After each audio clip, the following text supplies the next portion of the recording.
As Alex Simikov, I'm the Senior Research Fellow here at Policy Exchange on Energy Environment. We're the UK's foremost public policy research institute. We're very grateful to have a star-studded cast for an extremely topical conversation today about the UK's competitiveness in the climate economy. Net zero has certainly been in the news over the past couple of weeks, courtesy of this party. And for the criticism it's faced, we have to be absolutely clear. Under the Conservative government, the UK has become an absolute world leader in emissions reductions.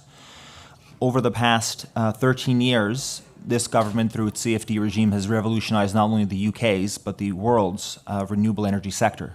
We've achieved 27 gigawatts of renewable energy procurement, with over 100 gigawatts more in the pipeline. That's contributed to an emissions reductions in our power sector of over 68%, the fastest drop anywhere in Europe, and one of the foremost emissions reductions achievement anywhere in the G20. But as our energy system ages, so do the challenges ahead of us. Today, to achieve net zero by 2035, we're going to have to build the equivalent of 3 Hinkley Point Cs every single year. Those challenges are growing. Energy assets are increasingly facing grid connection wait times of 10 to 15 years to get connected. And the CFD auction, long a beacon of this government's success, is facing new challenges in its last allocation round. We need to raise some £3 trillion of clean tech and climate investment to reach net zero by 2050. And we're facing increasing competition, not just from China, but from EU and America as well. To understand these challenges, we have a very distinguished panel joining us here today. To my right, we have Emma Pinchbeck, CEO of Energy UK. We have Simon Horner, Director of Strategy at the Green Finance Institute. We have Garrett Davies, the Exchequer Secretary to the Treasury, and Rachel Morrison, Energy and Climate Reporter at Bloomberg News. Thank you for having us. Emma, I'd like to start with you. Last year, you weren't at a conference, but you were certainly paying close attention. It's been a very exciting 12 months for the sector that you represent. Can you give us your impressions on what's gone right and what could have been improved upon? Yeah, I was having a baby, so I was just watching Parliament TV as my entertainment last summer. And that said, in this job, you don't really turn off the news. And an observation of that is I was technically away from work, but it was unavoidable that energy was in every news headline. It was being talked about in the coffee shop where I was drinking vast amounts of coffee to stay awake with a newborn baby. It was on everyone's minds. And I think if I characterise the shift in how we think about energy policy over the last year, it's been that we understand this is about being essential to our energy security, essential to prices to have an answer to being reliant on volatile international gas markets in particular. And I think also, and this is for the Secretary to talk to in more detail, I think we now understand energy is essential to driving the future economy. And look, some of you were in an event I did earlier, so I'm trying not to say the same things twice. But where I sit, when we talk about net zero, we tend to talk about the energy transition, and that will happen regardless of your take on environmental policy. And increasingly, it feels like the market is ahead of government on this agenda. It is a massive capital project where we're trying to reform our infrastructure within the next few decades. And just the companies in my membership have £100 billion in their forward pipelines of investment coming directly into the UK. That hasn't changed over the last year. The fact we have to build 7 times the amount of infrastructure in the next decade as we built in the last 10 years hasn't changed over the last year. The fact that most of that money will come from the private sector, 75% of it, in fact, hasn't changed in the last year. And the fact that the UK is still world leading and innovative in some things, from offshore wind, but also to the much underrated, flexible, technical AI innovative bits of the market too. And actually last year, something that did change is we ran the world's first flexibility trial where we got households to aggregate up their energy demand and respond to the grid. So that hasn't shifted. I think the way we frame the transition has, for good and bad. And look, we should be clear that if we don't do this, that there is a real risk to the public finances. The ONS came out and said if we don't do the energy transition because of our exposure to gas, we now know that there'll be 13% additional on public debt. And I've just, the Chancellor's been talking about the need for more resilient public finances. We know that there are inflationary impacts from high energy prices, and the high energy prices were particularly driven by volatile international fossil markets. I spent most of my time talking to the wider business community over the last year, actually, which is a change for us, about their businesses, about energy costs, about efficiencies in the wider economy. We know that We need more energy storage, more domestic supply, more stuff that's homegrown, because as a response to the crisis, China, Europe, South Korea, the US and the Inflation Reduction Act and every other major economy is now trying to do what we had already been doing and have their own alternative sources of power, their own domestic power production, their own more secure, in this new world, energy system. And some fascinating things have happened over the past year. A heat pump rollout is up by a third in Europe. There was a 10% swing in demand, which may well be permanent, we think, across the continent because of energy efficiency rollout. And the US Inflation Reduction Act has caused, as I said earlier, the biggest shift in capital markets that the CEO of JP Morgan has seen in his entire career. It's bigger than the 2008 financial crash. So it's massive. I say behind the scenes all the time that should be good news for the UK because we were ahead of the curve. And it is feeling like bad news because we're not responding fast enough to the competition. And if you are leading a race, the sensible thing to do is to keep running it rather than stop halfway. And I think the case we're making to government is everyone now realises the benefits of these technologies. The geopolitics of energy has shifted massively over the last year. We understand the need for this for our customers now and the economy in the long run, and we need a response that's commensurate with that. And I think we're supposed to be hearing from the Chancellor in the autumn statement some commitments. What do we want? A fiscal environment for clean energy generation and energy infrastructure, which is similar to what has already been rolled out for oil and gas, so a decent fiscal review. We want the energy generators levy to have the same exemptions in it as the oil and gas levy has. We want tax relief and weird things done to the tax code so that we can actually claim for expenses on capital investment. We want basically the things business always wants, which is to make it easier to put our money into projects. We want grid and planning reform so we can then build projects fast. It takes us a decade to put up a wind farm when it should take us 2 years. We want to support people to move and train into this industry. And we want the Connections Action Plan and the Windsor Review delivered. We need all of that before the next election. And crucially, after the last 2 weeks, we also need a response on our auction system. And on that specifically, if you work in the energy sector, everyone complains about energy policy. The one thing we don't complain about is the UK CFD. The UK CFD has been extraordinary. I've basically made a career out of going around the world talking about the UK CFD and how we built our offshore wind fleet here. The fact we failed to deliver offshore wind in one of our auctions and some of the projects in the previous auction now look undeliverable because the government didn't respond to the cost pressures that we told them were an issue in January is a real issue. It's an issue reputationally and it's an issue for our capacity. So I would really love to see an answer to the auctions as well coming through. So it's a bit of a short list of things. We can also maybe in the questions get on to the long view of energy markets, but I've probably talked way over my 5 minutes, taking the benefit of the fact my badge is on the event title. I suppose to finish, it's very clear from the politics, and you raised that we have a communications challenge on this. This should be the most exciting agenda in the economy. The clean energy transition is going to be bigger than UK manufacturing. I can't remember the last time I saw the energy sector on the front pages of the FT for anything other than the retail crisis. This should be as big as automotive. It should be as big as manufacturing. It should be as big as other bits of the economy for the Treasury. And we need to tell that story to the public, because then it feels less like a cost and more like business see it, which is an investment with a massive, massive return.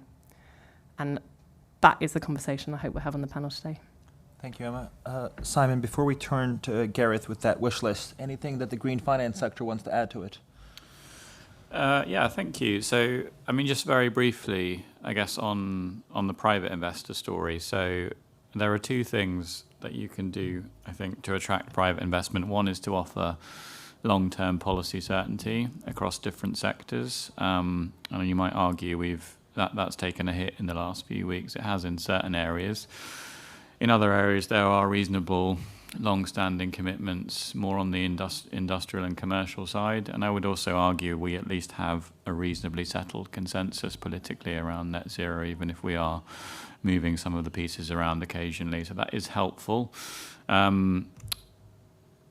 On our response to the Inflation Reduction Act, which is a really important piece and something the Chancellor has said he'll return to in the autumn statement, that policy piece is really important. So we'll keep an eye on sector by sector what the offer is to long-term investors.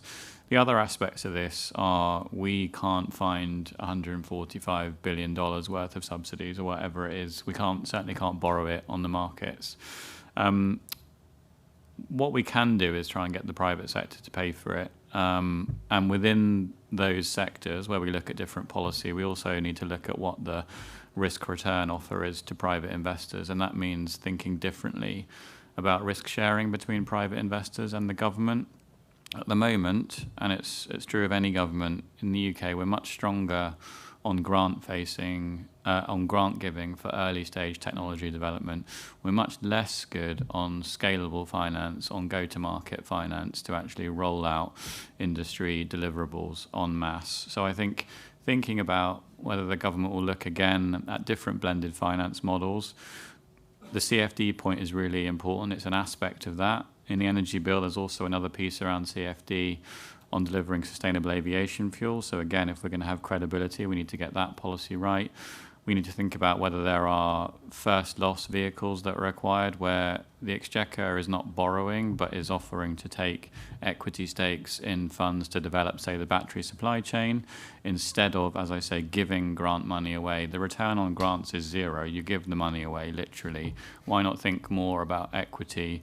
Why not think more about credit enhancements? Think more about offtake agreements to give industry providers certainty. And then the last thing I'll say is obviously what investors also need is pipeline. And I'd say the role of local government is really interesting here. They have pipelines of projects and they can actually offer some certainty even when it may be lacking from the centre. So the example I always use, and again to Emma's point, apologies, I've already said this at multiple fringes, is Bristol City Leap, where they spent in the low millions basically getting their house in order, working out what their pipeline was, working out what their priorities are. They spent in the low millions on professional advisors, and they attracted in the low billions in private capital from an industrial partner because they were able to offer that long-term view. This is what our plan is for Bristol on heat network decarbonisation. This is our commitment on heat pump rollout, and this is the finance that we need. And they had multiple tenders for that. It wasn't just one company. They had a choice of partners to work with because they were able to offer that long-term vision, the pipeline, and actually some degree of policy certainty, even when on paper the national policy doesn't really sit with them. They were able to make a local commitment. They're slightly more trusted than central government by their local community. That's always the way with local authorities. So on pipeline, they're in a really strong place. So just to repeat, that macro level policy, sector by sector, we need to keep returning to it. The idea of a switch to risk sharing between public and private, moving away from grants to a different kind of finance, and then thinking about what local authorities' capabilities are and how we can support them to develop pipeline and attract investment, and actually just rinse, repeat what went on in Bristol where we can do that and where there are opportunities. Thank you. Simon. Gareth, short wish list for you there. I'm really interested in particular in your thoughts on the allocation round. I mean, there are successes there. We've had a record number of 95 contracts. A lot of emerging techs got our first time, including our first geothermal project. We did fall short of 3.75 gigawatts out of 5. No offshore wind for the first time. What have we learned from that experience as a country, and what are the lessons that you think we need to apply for the future rounds? Well, first of all, thanks for having me. This is one of the most exciting areas of government policy, and I'm delighted to have it within the Treasury portfolio. The first thing to say is also thank you for highlighting the positivity of our track record that not just successive governments have achieved, but the British people. And I don't think we acknowledge enough the fact that we have decarbonised faster than any G7 country. We've reduced emissions by, I think, 48% since 1990. We are a world leader in offshore wind by way of the 4 largest offshore wind farms are in the UK. And by the way, we've got Dogger Bank coming down the track, which is going to be by far the biggest. And so we dominate on the facts, but sometimes I think we let the narrative get away from us. And I think it's important to acknowledge the positives, the fact that we are building on a very, very strong base. I think now, given that progress, the 40% of electricity that comes from renewables, we are now less than 1% of all global emissions. And so we shouldn't ever forget that this is a global challenge and a lot of countries that need to follow the UK's lead on this. So that's the first thing. I think, look, this conversation is about investment. There are multiple aspects to investment that hopefully we can come on to, whether it's the fiscal regime, whether it's about supply chain, whether it's about planning. One of the things that is a differentiator for the United Kingdom, somebody mentioned US IRA, which is basically a subsidy dish that they are just throwing the kitchen sink in terms of subsidies at the industry, which, as I understand it, will have a negligible impact on the actual transition itself. What we are doing, which is different and fundamentally a British approach, is to use mechanisms to mobilise private capital. And a lot of the suggestions that have been made, we're already doing these things. We've got the British Business Bank who are mobilising private capital into fast-growing, innovative companies in the green space. We've got the Contracts for Difference scheme, which I'll come on to answer your question in particular, but that's been transformative in making us a world leader in offshore wind. We've got the UK Infrastructure Bank, which is mobilising hopefully £40 billion into infrastructure in the United Kingdom, and we've got significant tens of billions of pounds of green sovereign gilts that we're issuing as a treasury. And so I think it's important to recognise that we have a fundamentally different approach to other countries, and that approach is focused on mobilising private capital as the solution to achieving the transition and the energy security, which has been a complete shift since Ukraine. It has focused the minds of policymakers, but also the British public when it comes to ensuring that we've got a more balanced energy mix that is domestically driven. As relates to the recent round AR5 of Contracts for Difference, clearly we're disappointed on offshore wind when we've led the way, and the CFD has been the thing that has ensured that we are a world leader on offshore wind. But it was a success in other areas, such as tidal. The main thing is that we learn from that process, and that as we go into AR6, we improve on it. That's why we have several rounds, right? That's why we're continually looking at this. I've been very clear that we are working closely with DESNZ to ensure that lessons are learned from that and that we can move forward. Rachel, you've heard now a range of opinions on the impact of, say, the Inflation Reduction Act and other foreign programs. How do you feel that in your coverage of the sector, the UK stands up compared to our peer economies? Yeah, I think it's interesting because we're a global newsroom, and my team, we cover Europe as well, and colleagues who inform us of what's happening in the US. So I think Gareth's laid out exactly what the UK has to lose, especially when it comes to offshore wind, and what we're in danger of seeing. Sometimes it can be overblown, companies will leave the UK and government says, well, we haven't seen any leave, but what we will see is inertia and companies waiting to make final investment decisions. And we're seeing that already in offshore wind with some of, the auction, but also existing projects that can't get over the line. Hornsea 3, for example, we're waiting for an FID from Ørsted in that project, and it hasn't happened yet. And in CCS, in hydrogen, there are lots of plans. There's lots of money that's not committed yet, and there aren't very many FIDs, and that is the problem that the UK faces, that there's a lot of ambition, but when it comes to money on the table, there isn't so much. And what we hear most is that companies are waiting for subsidies. And, they want government to remove, particularly, for example, hydrogen, to remove the idea, if there aren't going to be subsidies, let the industry know. If there are, let them know what the structure of them will be like. And then when we compare to a country like Germany, the answer to everything for the Germans is to subsidize it. And the size of the packages that they have for clean tech are enormous. And they do, as Emma mentioned, they do look at the UK, they look at CFDs, they look at the capacity market and say, those, we want to do those too. And the UK we could be leapfrogged over with other countries kind of taking the best bits and the UK kind of treading water and not moving forward.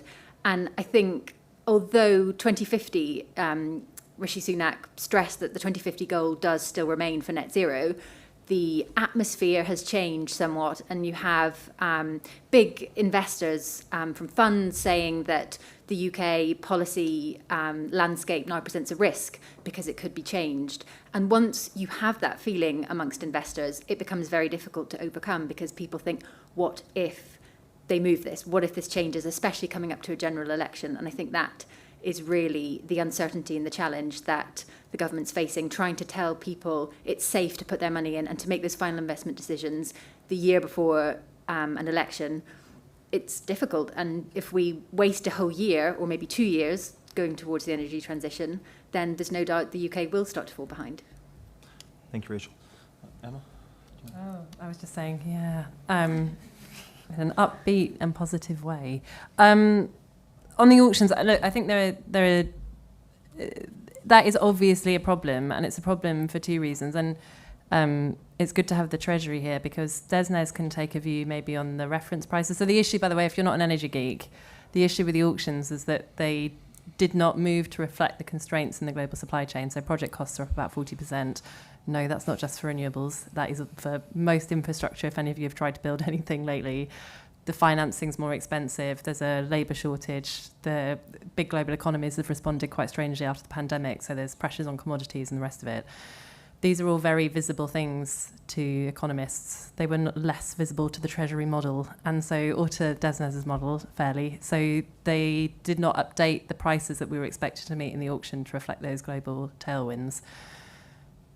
Obviously, the immediate thing to do is to fix the price, but the problem we now have is if we don't have projects that deliver from the previous two auctions, there's then a capacity problem, which is an energy security problem, and it's also a problem for meeting the rest of our low-carbon targets, particularly as more and more competition comes up globally. So India's low-carbon electricity output is expected to grow by 10%, China's by 7%, the US is by 7%, Germany's by 6%, all over the next decade. And meanwhile, because of the lag on those two auctions, we've now got to deliver at least twice the capacity of any previous UK auction in the next two just to get back on track, let alone to then meet the kind of scale of the competition. I realise that makes me sound a bit doomy. It's not. I think it's absolutely true to hold both truths at once. We have a world-leading industry here. We have some of the best resources in the world here. We have the CFD here. We are hanging on to a reputation for political stability on net zero. And we have good markets generally that have been stable. So I think it's really, really important we get an ambitious response this autumn. And what we do or don't do this autumn will have a knock-on for 10 years. I think it's also, I love we are the world leader, we're not going to fall behind. It's worth noting that in the energy sector, we have long timelines. So what we do this autumn will deliver the system or not in the 2030s because it can take 10 years to deliver projects. I mean, we should do something about that too, but that's the kind of timetable we're working to. And so if we want the legacy of this government to be as good as the legacy of sort of the 2010s government, then we do need action at the scale required for the geopolitics and the competition we're facing. Thank you. Gareth, Simon mentioned it, the electricity generator levy, and I know it's a major concern for Emma's members as well. As we see other countries competing for climate and clean energy capital, is there an opportunity for the UK to reconsider the EGL, in particular the capital allowance? Is that something that you and the Treasury have thought about and looked into? It's something that is a fundamental aspect of the design. So one is based on revenue, the other is based on profits, and that's why there's a difference, and we've been pretty clear that's not going to change, I'm afraid. But I do want to pick up on a couple of the points. I know you're trying to change the direction a little bit, but I think it's important that I respond to some of this. Yes, we've got a general election next year, and inevitably you're going to get uncertainty and political uncertainty as part of our cycle when it comes to businesses who are looking at policy direction, and that is just a fact of the fact that we have 4 or 5 year political cycles, and some businesses will just wait and see what's going to happen. I slightly want to just clarify what has recently been announced and why. The Prime Minister's been very clear that since he became Prime Minister, he wants to take an approach that is pragmatic, that is realistic, and that is proportionate, that does two things. One, it listens to businesses when they say that they need more time to build up supply chains. That's one. The second is that we don't want to overburden families and businesses and individuals so that we lose the British public in this effort that we all want to achieve, which is our target of 2050. Now, we may have a different debate from time to time about how we want to get to 2050. But other countries are debating whether net zero is actually a hoax or not. It's having a debate about whether or not they should do anything. We are having a robust debate about the path to 2050 on which we all agree, on which we provide the market with clear certainty. But along the way, it's important that we react to feedback, react to the fact that supply chains are very difficult, as Emma was saying. And once you run a business, when you're in business, you understand, that you would prefer to be engaged with, to be listened by government, and for them to react in a way that means that they won't make a last-minute decision, which would be even more disruptive. And I just want to be really clear about this. We have led the world, and I will keep saying it because I know it's easy to be doomy and gloomy, but I refuse to be on this track record because it's something that we've all achieved together, and that is why we're able to do that. We need other countries to meet what the targets that we have already set ourselves, and to do what we have been doing in mobilising private capital. I'm sorry, but I refuse to be doomy and gloomy about the British track record on this. I think to add as well, what we don't appreciate is for the doom and gloom in the UK, we have the S&P 500 Clean Energy Index is down 20 points this year. This is by no means a UK challenge. It's very much a global challenge, even in the US, where they are much more generous with the subsidy regime. It's hardly keeping pace with the UK's ambitions pace. Emma? No, I mean, someone else should chip in. I think that's fair. Look, these are global tailwinds, so I think that is absolutely true, and there are many other countries facing similar challenges, particularly on planning and grid, and to do the thing I'm supposed to do professionally, and also because it's true. The most exciting thing in energy policy over the last 10 years was announced in the Prime Minister's speech, which is strategic planning for the national grid. Hooray! And it's vital because the Exchequer Secretary will know every business I speak to in my sector or outside of it, their second concern after energy pricing is grid connections. Because if you're trying to build a data centre, a factory, a housing estate, if we build houses, or indeed energy plant, you will have a long delay on your grid connection. And that's happening right the way around the world. We've got a 73% increase in applications for the grid because the system we're building is innately more diverse. There are more points of connection from your EV charger through to renewable sites. We know that system will save money overall, so we need to do it. A flexible distributed system is more secure and it's cheaper for consumers in the long run, but the route to getting there is complex, and it's good that the government comes out with bold things on things like grid and planning. Just to challenge on the comms, what I heard from the Prime Minister was a perfectly justifiable markets-led, incentives-led business will do that. This should be about the most cost-effective journey possible. And I work for the energy industry, so I'm a bought and paid up member of the fact that the private sector should do this transition and we should do it as efficiently as possible. We believe in that narrative. We also, and I should say this, we're also grown-ups. Everyone knows there's a UK general election, so everyone knows that there's going to be some funny comms happening for the next 12 months, and that is a conversation that I promise you is happening in boardrooms. But the conversation in boardrooms will be as follows. There is some funny stuff happening in the UK, and also we can't do anything really big and bold and ambitious that much because it's the end of a parliament and there's a general election in 5-year cycles.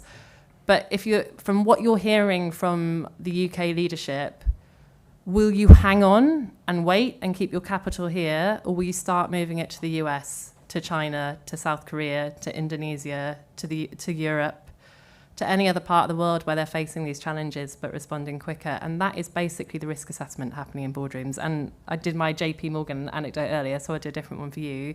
One of my members phoned me and said, just to let you know, we're doing a £300 million investment in solar into the UK to finish our portfolio out. And I was like, well, that's awkward. Thank you for telling me that, because I keep going into Treasury and being mean to ministers on your account about the investment landscape in the UK. What am I supposed to do with that? I mean, good news, but also terrible for me. And they said, okay, but in context, some of my money was taken away at the same time as that investment was given to other European offices. And at the same time that investment was given, the US office got £6 billion. So I totally accept the conditions we've talked about, the fact there are global challenges, the fact that everyone should catch up. But I suspect they're about to overtake us. And that's a problem for me because I work for the UK energy industry. Can I just respond to that? I mean, Emma and I hang out. Emma and I hang out a lot, but let me just respond to a couple of things because I meant to say this in the last time I spoke. One of the challenges that is absolutely fair, is the planning issue. This is something that comes up every time I meet with somebody who wants to invest in the UK in our energy, and it is unacceptably slow. And it's a few things. One, it's nationally significant planning decisions, but it's also, as Emma was quite rightly saying, it's the connection to the grid, not just the queue and the time it takes to connect, but the capacity of the grid is a genuine thing that we are looking very seriously at. That's why we asked Nick Windsor, who used to run National Grid, to do a review and to recommend how we can speed up that connection, remove the zombies out of the queue, ensure that those projects that we really need to move us forward on energy security can get a decision quickly. And we are looking at those recommendations, but I don't think it's newsworthy to say that we are sympathetic to a lot of the things that he has found, and we'll be responding soon. So that is an absolutely fair challenge, caveated with lots of countries have that issue. And every time I meet investors, I say, who say they're going to go elsewhere, I say, who's got a better planning system than us? And they say China. So, on a comparable basis, I think, yes, we need to do better on planning. We are looking at that very, very actively, and it is important that we do it.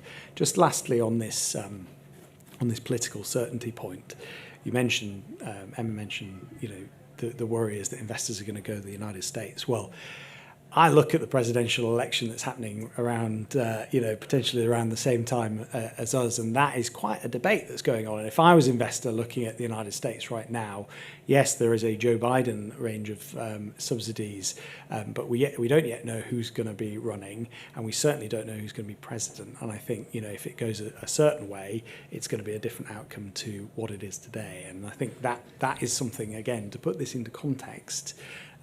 Yes, you have political cycles in the UK, but you have them elsewhere too, and the debate is much more fractious elsewhere. If I can, just one quite interesting thing about the IRA actually is that it incentivized demand a lot quicker than supply when it comes to manufacturing. So right now we're seeing, particularly when it comes to steel, companies saying, okay, we're going to build an offshore wind farm, but we can't get US manufactured steel to build that. So what can we do? Can you let us use steel from somewhere else?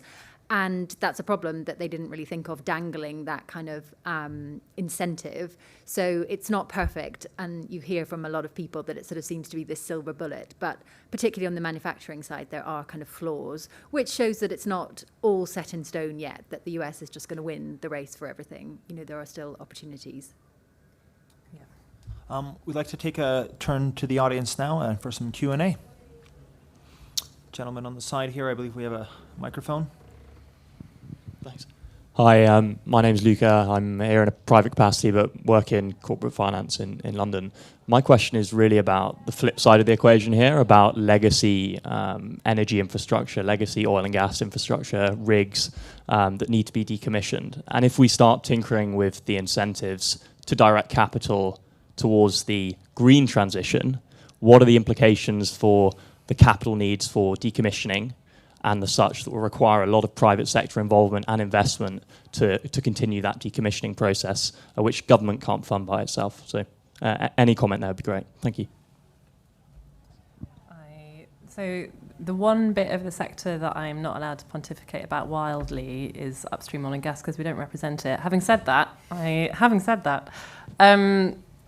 there is a decent decommissioning and decarbonisation plan from the North Sea, which the North Sea Transition Authority did a couple of years ago, and spat out things like capital adequacy and the roadmap to decarbonisation. In fact, I think in many ways it's the most thoughtful bit of, well, how do we do the transition that we've got across the economy. I'd also say that the balance sheets for the majors are pretty good relative to what we're trying to do on the other end of the system. And so there is the capital there to be redirected. Often what we're talking about on the other end of the system is trying to finance kind of new infrastructure with less big balance sheets for companies that are newer to the market or challenging incumbency. And so the way that you direct capital is different. That said, the thing that I will say is I think across the piece, uncertainty or certainty matters. And, I don't think it's pulling back the curtain too much to say that when we talk to ministers, the bit of the sector that I've got, which is, everything on the end of it, and upstream are often saying the same things, which is clear direction, clear sense of where the UK government's going. Because you start to invest to do a thing, and then if the thing changes, that's not good business planning for anyone. And the last thing is, I think we need a much better plan for workers and places where we have had incumbent industries. And again, that's not a specialism of Energy UK, but I do think we talk about the overall jobs in the economy for this. We know that there are far more jobs going to be added to the economy from doing the transition than not doing it. We know it's better for the economy net overall. but sometimes that doesn't match how people feel about it locally or for particular consumer groups or whatever else. And I think if we're looking at the energy transition, the next 10 years are about being really articulate, really smart about things like targeted support for vulnerable people to get access to new technologies. And that's what we should be using government grants for. It's about trying to get private capital into the bits of the transition that are difficult, like buildings and energy efficiency or new technologies or scale up. And then for other reasons, I think it's about making sure we move workers from old industries to new ones fairly and justly, and have a plan for communities, places, workers that can't be shifted. And I think we should be much more upfront about where some of these challenges are as the transition rolls out. And, maybe that's where we need more thinking for oil and gas.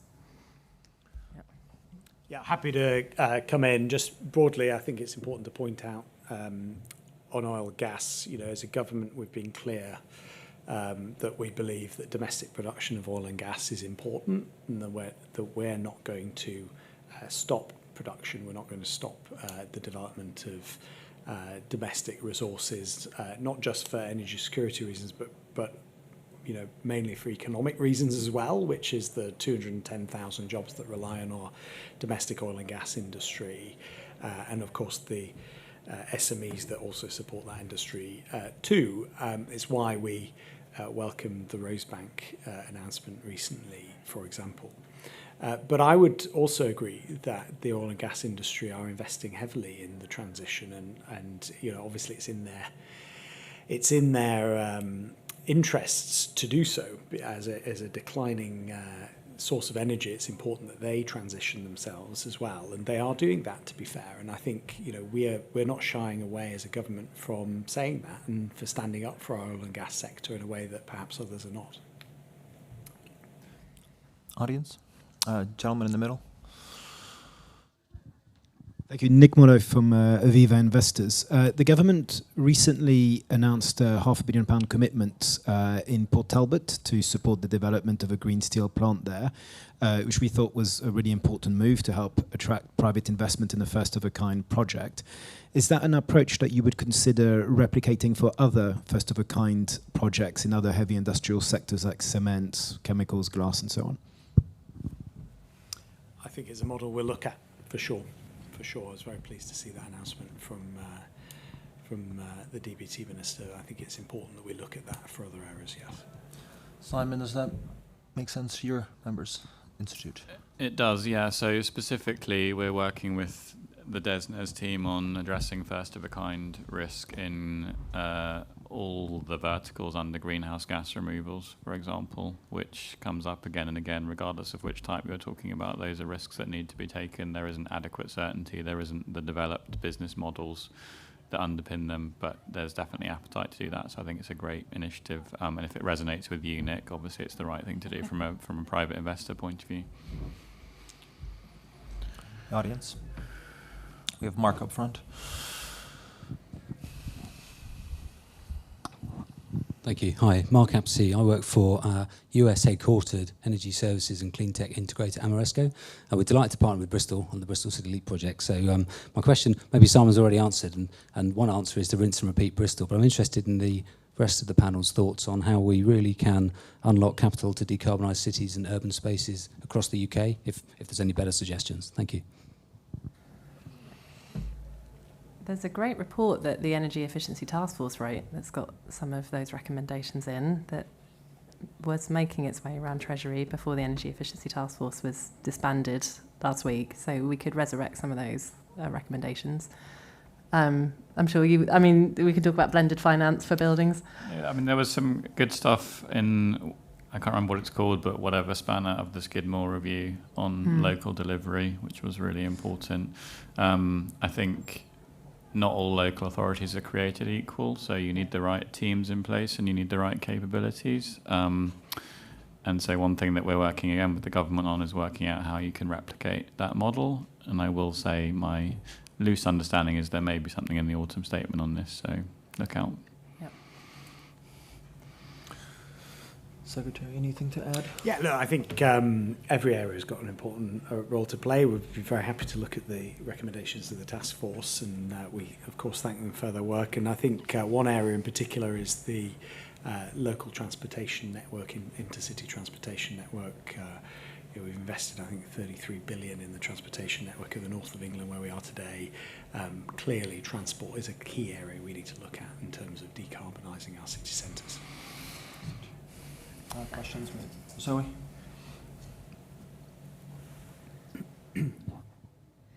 Hi, my name is Zoe Knowles. I'm from Create Streets. Create Streets is very much focused on accelerating housing development, which has a lot in common with accelerating renewable energy development, namely the need for planning reform. Yeah. The intense local opposition that a lot of energy projects see from a very vocal minority of residents who will increasingly call for example, compensation for projects happening in their areas is just not a realistic proposition. So I wonder if the panel has any recommendations on what is the type of planning reform that you would like to see, or how do we bring the silent majority along for the ride to, the road to net zero? Well, self-planning reform, it's like 4 p.m. on day 2. What are you trying to do to me?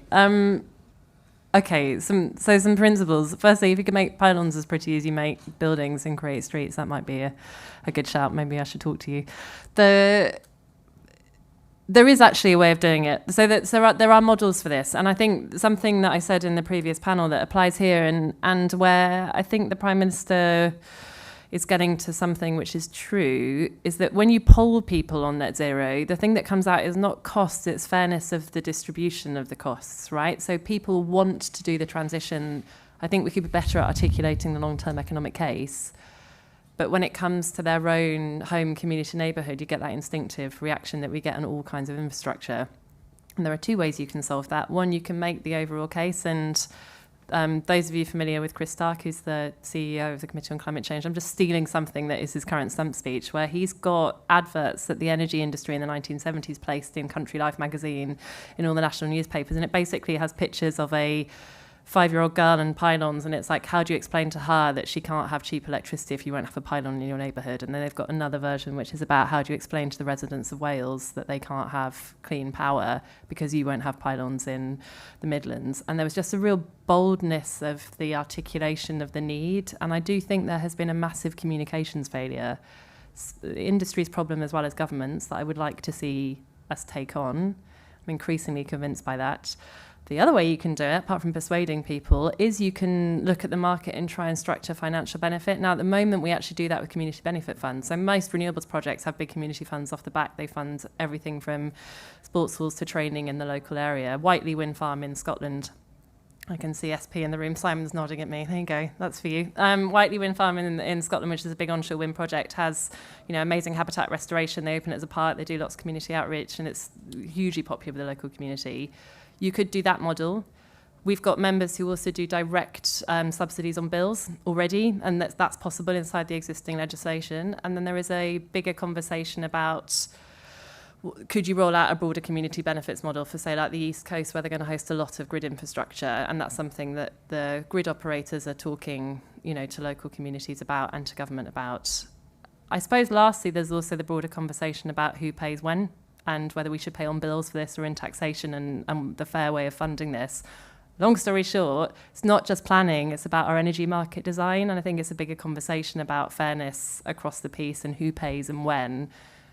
And if anything, I think the politics demonstrates we need to start having that conversation, though planning is certainly part of it. But unlike in housing, it's less complex than just being like, it is totally unreasonable for people to expect to host this stuff, because actually there is a geographical need to have some infrastructure in more communities than others, and there is a genuine question about how you do this fairly that we're open to debating. Yeah. Secretary, your government's done a lot of work on helping bring the uncertain middle on board with energy infrastructure, but there I think remains a strong and entrenched minority who is opposed to these projects at any and all circumstances. What can we do to work through that obstacle? Yeah, it's a challenge. It's also a great thing about our democracy that we look at local opinion and make sure that when we install things or make sure that when we develop certain areas that we, wherever possible, get local buy-in. I think the key to it is a feeling that they're sharing in the benefits, whether it's from the energy generated or the financial benefits, as has been said. And I think, you know, that's an active conversation. Always keen to look at suggestions on that. But I do know that's something DLUC in particular are very mindful of and keen to look at further and are doing so. I think the two things as a constituency MP I would just pass on is that sometimes it's about scale. So people, I think Emma's absolutely right, most people now want to see us transition. They want to see this energy being, these developments being built. But sometimes the scale is completely disproportionate to the area. And certainly in my area, there are people who would absolutely support the transition, absolutely support the need for energy security, but they're being, they're seeing significant development on their doorstep. And when it could be more proportionate. The other aspect is what it looks like as well. And so I would say developers have come a long way in terms of mitigation measures. So the efforts they make to do things like plant trees and make sure that it's it looks as nice as possible. I think that goes a long way as well. So it's not just about economic benefits, it is about other things. And these are people's communities, and we always have to respect that.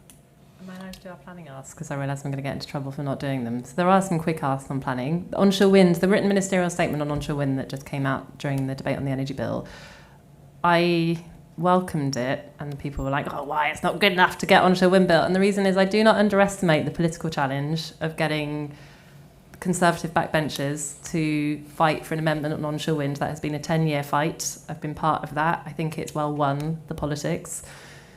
The written ministerial statement, bluntly, is probably not enough to do what we really need it to do on onshore wind, but it's a good start. So, come an election, I'd really like to see something bolder in that space, because we've basically banned the cheapest form of energy generation, and I'm laughing at that, but it's not funny, given we've just been through an energy crisis.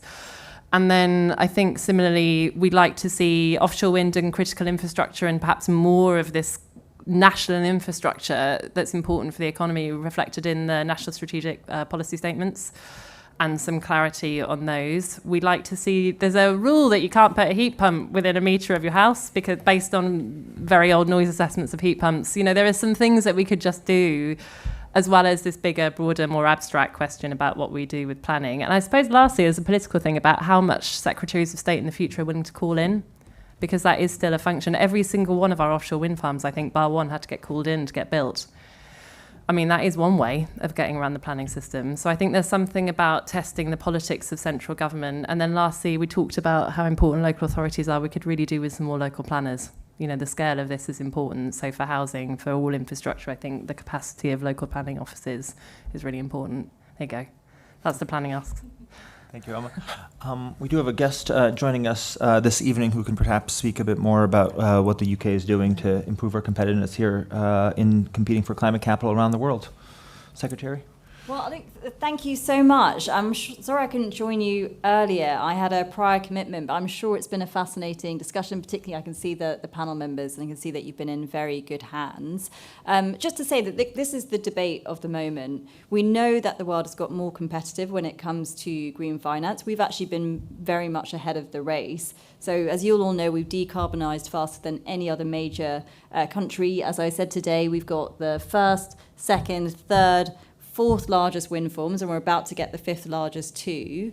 In terms of our competitiveness, there's lots of things. I mean, firstly, I think just generally, the UK has a very good structure when it comes to investment and innovation, and that's why you see us lead on so many interesting technologies. So whether it's the deep capital markets, whether it's the skills ecosystem, we've got obviously brilliant universities and innovation cycles that happen in this country. There are so many things that we have as a selling point.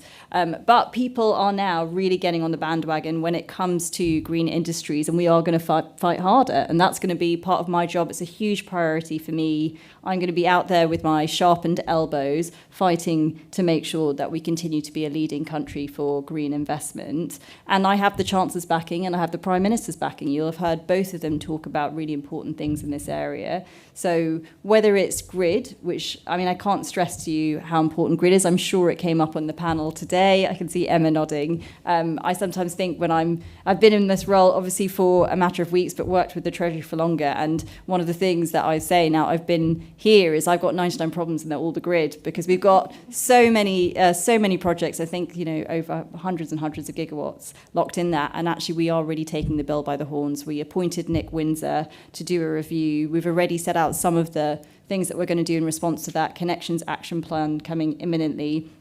Also sending out a geospatial plan for the first time, which will be a really big, major step, and thinking about those constraint costs for people coming to do big projects. I mean, I was hearing just a bit of the comments that Emma was talking about in terms of planning. As someone who has a planning policy background, I couldn't agree more. And actually, again, you'll see steps that we're taking when it comes to planning for some of our big projects. And also just making sure we're moving things forward through government. So even in the 6 weeks that I've been here, we've launched our capital raise for Sizewell. Today, we've taken a step forward when it comes to small modular reactors.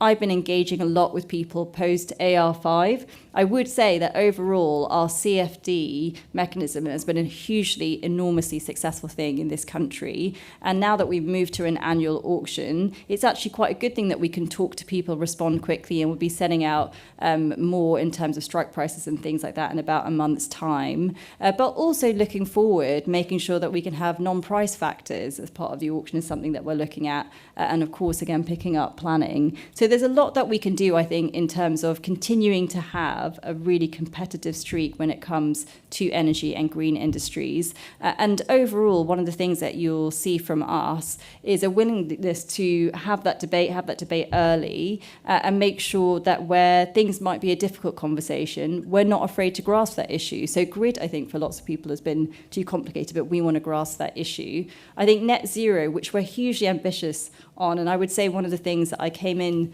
before I did this job was to protect the environment. It's enormously important to me, but also we need to do that in a way where we're bringing people with us and we're protecting households. And actually some of the changes that we've made, for example, to an incentive-based model when it comes to heat pumps, I think are actually going to be really positive for the country. And that's what you'll see from us. So I think there's lots that we can do. There are lots that we're planning to do. I know Gareth in Treasury will be absolutely pivotal. And as someone who, from the moment he came in, was pushing for green gilts and making sure that we're sorting out interesting ways of financing, there is just complete unanimous agreement across government that this is a really important area for us.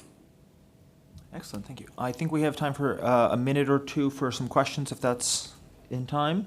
Great, we have a gentleman in the back. If we can keep them brief and crisp so we can get through a few.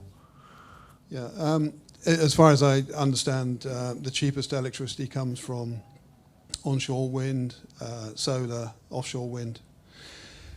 The people who don't like the idea of net zero and think it's all a load of baloney, their argument is that you get an electricity bill and there is a green levy. Therefore, this transition to net zero costs everybody money. So, to my mind, that is an almighty communications failure, and it should be put over in such a way that people, it is not a levy, it's an investment in the production of cheaper electricity. And I think the government have just shot themselves in the foot. Great. How can you rebrand that as an investment in cheaper energy? Well, I mean, I would say personally, I think it'd be hard to criticise the government here, because actually when we were going through the energy crisis, there were huge amount of calls to take the green levies off bills. And actually we defended them and we said, look, these are really important things. And if you break down the 170, contract for difference, £10. And you look at what it's done in terms of driving down renewable energy costs. I mean, I would say is an enormously successful program.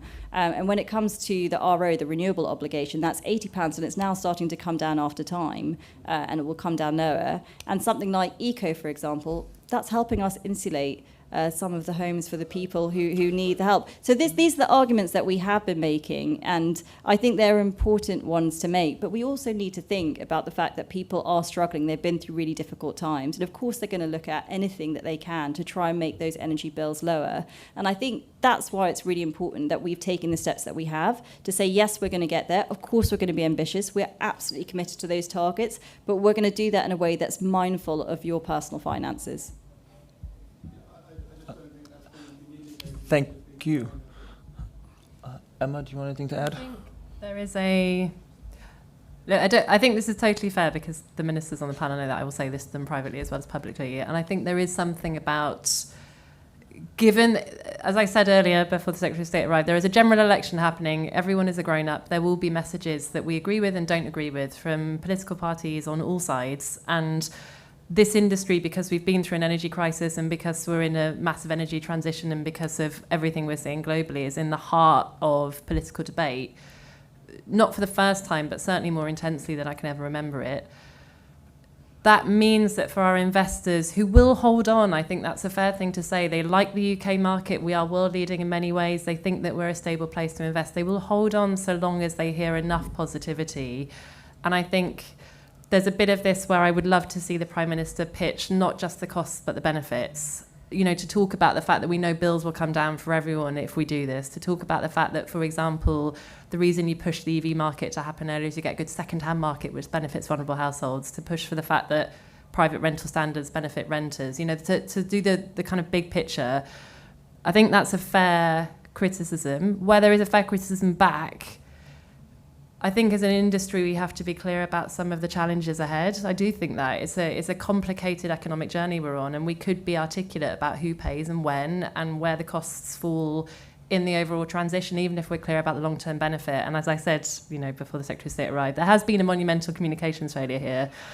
I'm trying, but I think there's maybe a challenge for industry and government alike to really make the case why this is brilliant for the UK economy in the long run, and how to make it feel fair to people in their homes every day so that they understand that this isn't going to hit them in their wallets in the long run. Thank you. Secretary, would you care to close our sessions of panels for this evening? Yes, well, just to say, it's amazing to be here. I mean, Policy Exchange is one of the country's leading full-service think tanks, and I've worked with them for a long time, and whether it's the work that we've done on the Indo-Pacific, which funnily enough did actually cover green industries, or work, for example, on Building Beautiful, as someone who had Roger Scruton as a lecturer, I've always loved that piece of work that you did.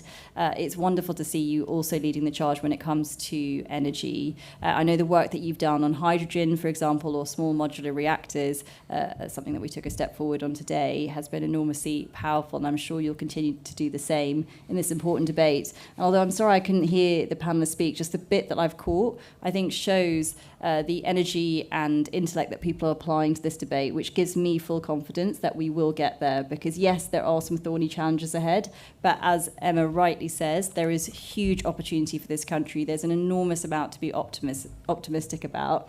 And whether it's jobs in different parts of the country, jobs that, you know, in parts of the country that often were struggling, there's huge opportunities. And that's something that I want to grasp. And I know we'll be working very closely with industry to do that. Thank you, Secretary, very much. And thank you, everyone, for joining us today. We look forward to kicking it off again tomorrow morning at 8:45 with a great discussion on the SMR progress we've achieved just this week. Have a great evening. Thank you.